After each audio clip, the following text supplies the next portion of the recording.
Akkam jirtu kabajamoota fi jaalatamtoota hordoftoota biiftuu Oroo bakkuma jirtanitti nageenyi keenya kan kabajaatiif kan jaalala isin haa ga'u isin hin jenne ta'an suuraan oduu sa'a kana qabannee dhiyaannee jirra.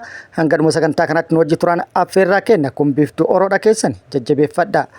Like share godhuu hin dagatina akkasumas gama maatii chaanaala kana warreen dhufin gama maatii chaanaala kana subscribe godhuudhaan makamuudhaan miseensa maatii chaanaala kana ta'uudhaan odeeffannoo wayitaawaa kan biyya keessattiif kan biyya alaa argachuudhaan itti bohaaraan affeerraa kenna affeeramtanii jirtu. Subscribe godhuudhaan gara maatii chaanaala kana koottaa kallattimaan gara mata duree oduu amma qabadheetti yeroo dabru oduun jalqaba.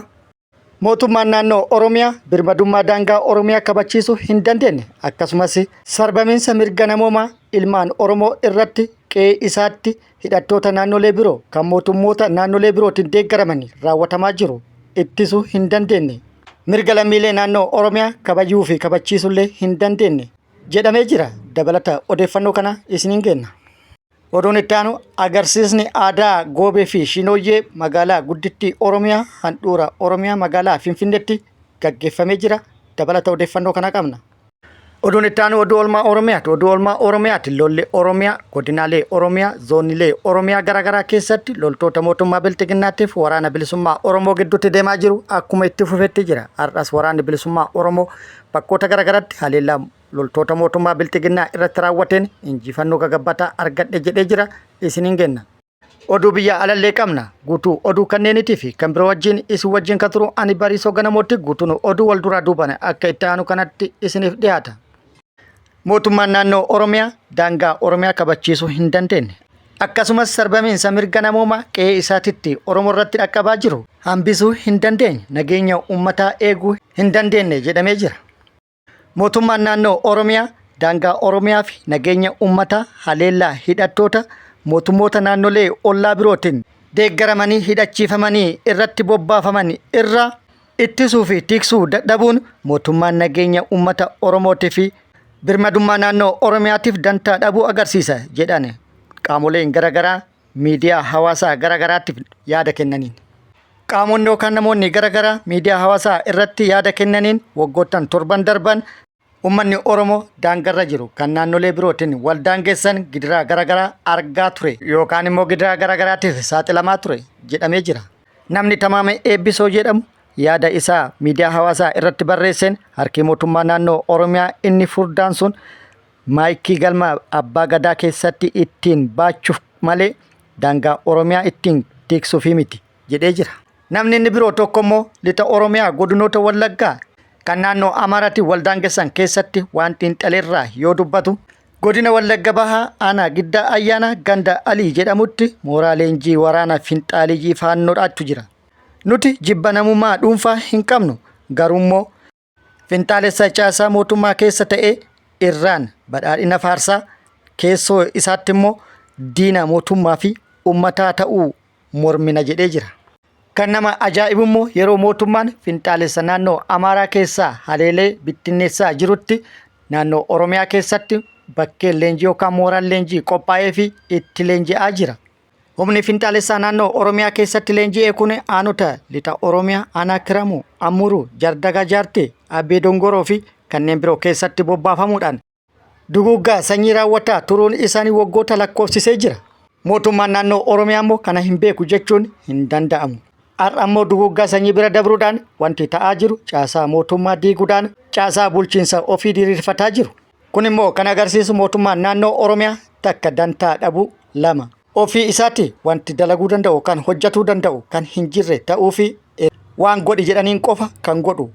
Sarbamiinsa mirga uummata isaa tiksuu kan hin dandeenye daangaa Oromiyaa tiksuu kan hin dandeenye rakkoo uummata isaa furuu kan hin dandeenye ta'uu agarsiisa. Uummanni Oromoo immoo kan hubatuu qaba. Hubatee immoo furmaata barbaaduu qaba jedhee jira. Kun akkuma jirutti ta'e hayyoonni Oromoo yeroo garaagaraatti marii taasisaa turan yaaduma wal fakkaataa kanaafi akkasumas rakkoo kanaaf furmaata ni ta'a kan jedhani yaada kaanii jiru. Yaadni kaanis mootummaan naannoo Oromiyaa birmadummaa fi daangaa Oromiyaa kabachiisuu yoo dadhabe akkasumas duguuggaa sanyii saamicha qabeenyatii fi mancaatii qabeenyaa hidhattoonni naannoo biroo daangaa Oromiyaa ce'uudhaan yookaan cabsanii seenuudhaan qe'ee isaatti Oromoo irratti raawwatan mootummaan ittisuu yoo dadhabe uummanni of ittisuun dirqama jedhanii jiru. Kanaaf uummanni waan danda'een of ijaaruudhaan lubbuu ofii baraaruu qabeenya ofii baraaruun Dirqama waan ta'eef uummanni Oromoo gargaarsa barbaachisaa ta'e taasisuudhaan uummata kana akka of ittisu taasisuu qaba jedhamee jira. Kun yoo ta'es rakkoo dhufu ni beekna. Mootummaan maqaa seera jedhu da'oo godhatuudhaan sababa hin jirre sababuudhaan uummata kana dura dhaabbatuu danda'a waan ta'eef mootummaanis rakkoo akkanaa kana uumuu irraa akka of qusatu gaafatanii jiru. Hayyuun tokko immoo gara biraatiin yaada kenneen uummanni Oromoo taa'ee bo'uun kanaan booda isaaf qaanyiidha jedhee jira. Uummanni Oromoo uummata qabeenya namaa saamuuf karoora qabuumi yookaan saamuu miti. Uummanni Oromoo uummata nageenya namoota biroo booressuu miti. Uummanni Oromoo uummata abbaa fedhe wajjinuu jiraatudha. Qe'ee isaatitti roorroon irratti raawwatamuun immoo tuffatamuu isaa argisiisa. Yeroo yerootti mootummaan na dhaqqabuu dhabe, mootummaan na ittisuu dhabe jedhee taa'ee bo'uu irra mirga of ittisuu kan uumamaatii fi kan dimokiraasiillee waan qabuuf uummanni Oromoo kanaan booda roorroo qe'ee isaatitti deemtee itti dhufte jala ciisee bo'uu irra of ittisuun dirqama isaatti jedhee jira. Kun akkuma jirutti ta'e haalli daangaa naannoo Oromiyaa naannolee birootiin wal daangessan ammallee rakkoo hamaa jala kan jiru ta'uu hawaasni bakkoota garaagaraa irraa yaada kennaniin ibsanii jiru. Lixa Oromiyaa aanota garaagaraa irraa jiraattonni yaada kennaniin humni finxaalessaa ammas caasaa mootummaa waliin ta'uudhaan qophiin inni haleellaa birootiif raawwataa jiru baay'ee ulfaataadha, sodaachisaadha jedhanii jiru. Dhimma kanarratti mootummaan dursee tarkaanfii fudhatuun rakkoo dhufuu danda'u akka hambisu irra deddeebinee gaafataa jiraannus mootummaan deebii nuun kennine ammas irra deddeebinee gaafataa jirra. Deebii waan nuu kennamus hin fakkaatu. Haalli jiru garuu qophiin nurratti taasifamaa jiru baay'ee nu achiisee jira jedhanii jiru. Oduun itti aanu magaalaa guddoo Oromiyaa Finfinnee keessatti agarsiifni aadaa goobee fi shinooyyee adeemsifamee jira.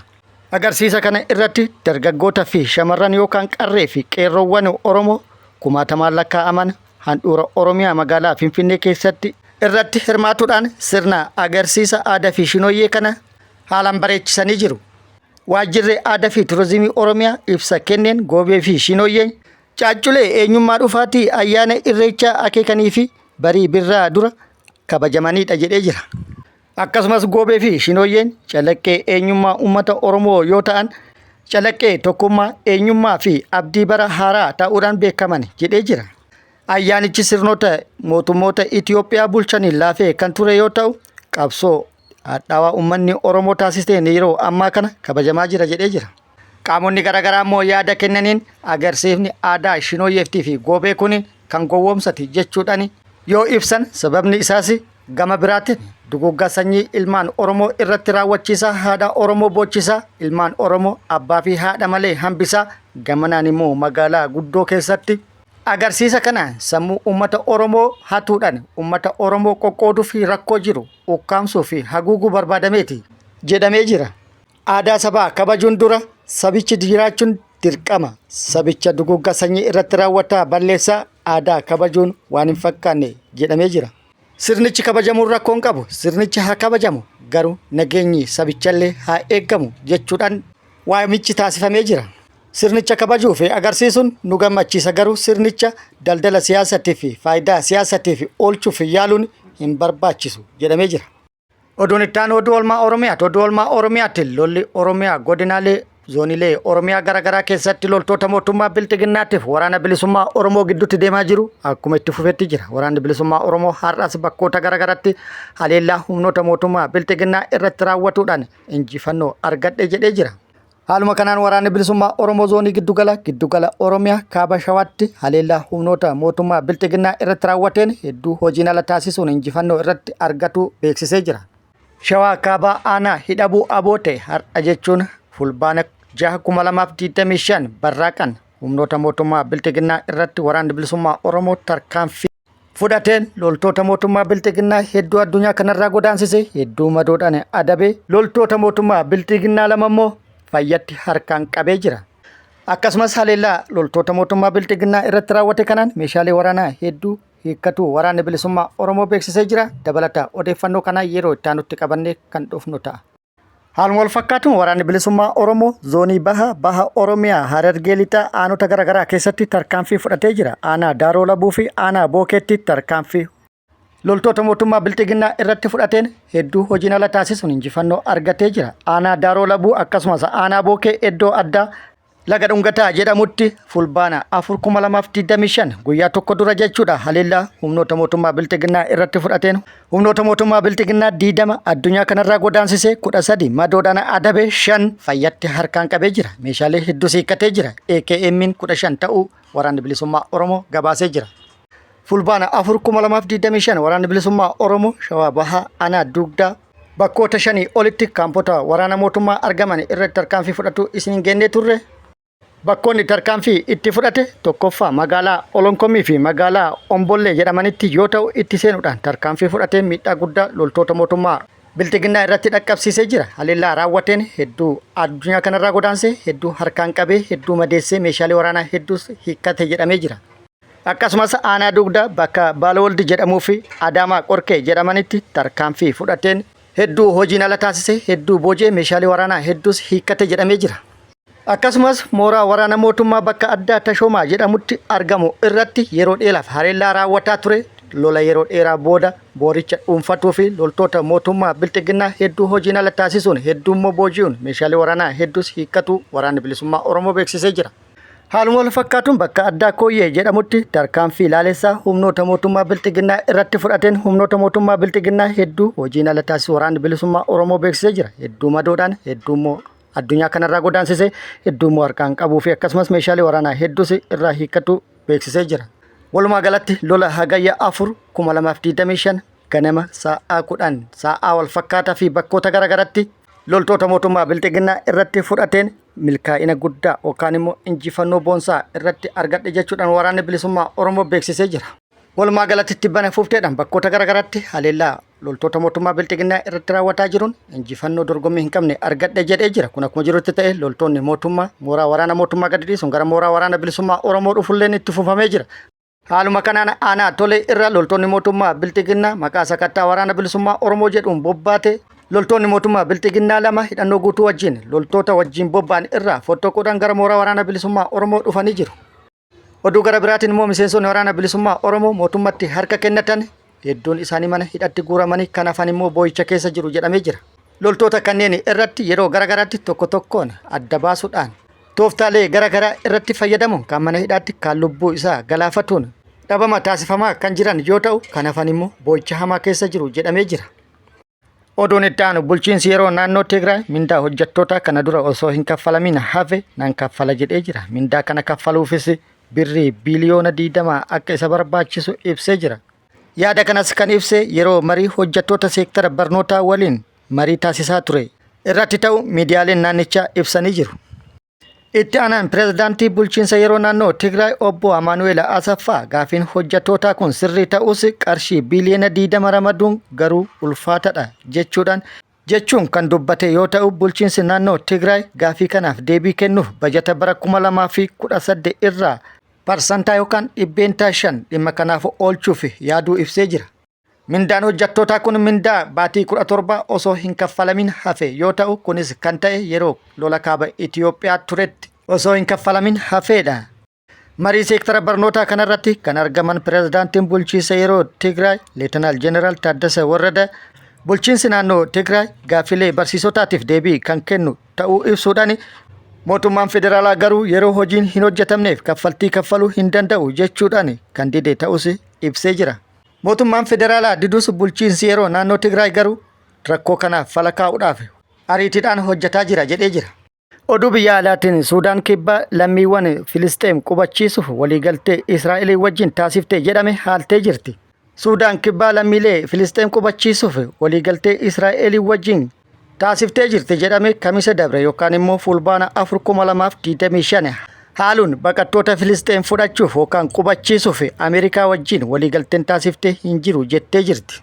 Jiraattota Gaazaa gara biyya hiyyeetti fi nagaa ishee boora'e jedhamtu Suudaan kibbaatti fiduuf karoorfame jechuudhaan miidiyaan Israa'el gabaasee ture. Kunis biyyattitti toora miidiyaa hawaasaa fi bakkeewwan garaagaratti falmii kaasee turus aangaa'onni Suudaan kibbaa garuu gabaasicha dafanii haalanii jiru.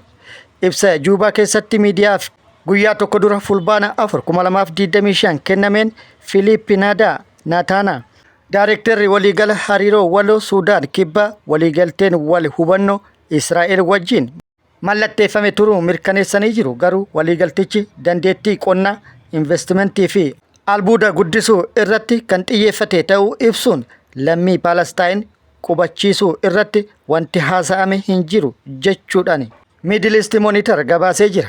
Kabajamoota fi jaalatamtoota hordoftoota biiftuu Oroo oduun ammaaf qabadde kana hanga ammaa kana guutuu oduu wajjin isin wajjin ka ture ani Bariisoo Ganamooti. Hanga yeroo itti aanutti deebinee wal agarrutti nageenyi Rabbii isiniif haa baay'atu. Nagatti nu turaan immoo hawwii kenna. Nagatti nu tura.